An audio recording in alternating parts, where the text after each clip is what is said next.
and welcome back to my channel. Hope you all are doing good.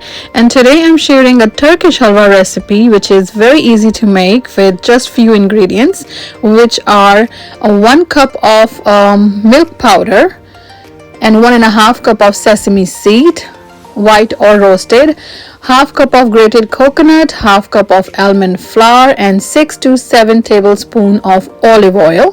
First, I'm heating a pan and then roasting those sesame seed. It's already roasted sesame seed, but I'm still going to roast for 15 minutes. I mean, if you want, you don't have to roast the sesame seed, but I like the roasted sesame seeds. And then I'm going to grind those sesame seeds in the grinder, and I will add 6 tablespoons of olive oil.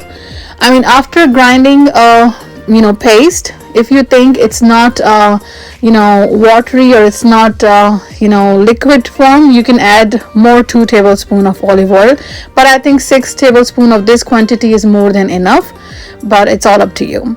The paste we are making is called tahini paste. Also, if you want, you can just buy from the market the ready-made, but I like to make it home. It will taste more better actually. So after making a tahini paste, add all the dry ingredients, which is almond flour, milk powder, grated coconut, and a half cup of sugar. And then mix everything well.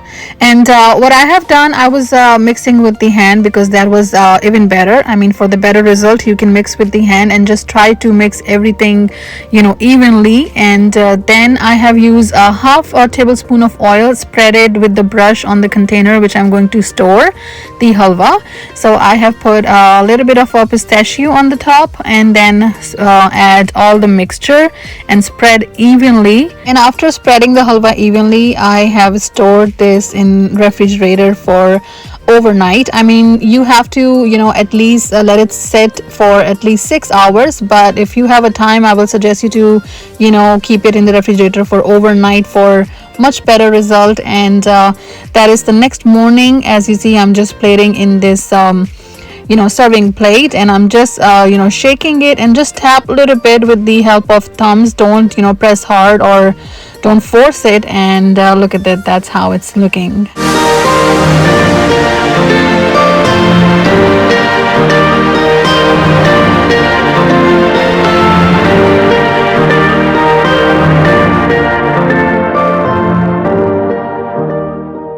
So as you see, it set it so perfectly that it is cutting so smoothly, and it looks so delicious, and it was delicious actually.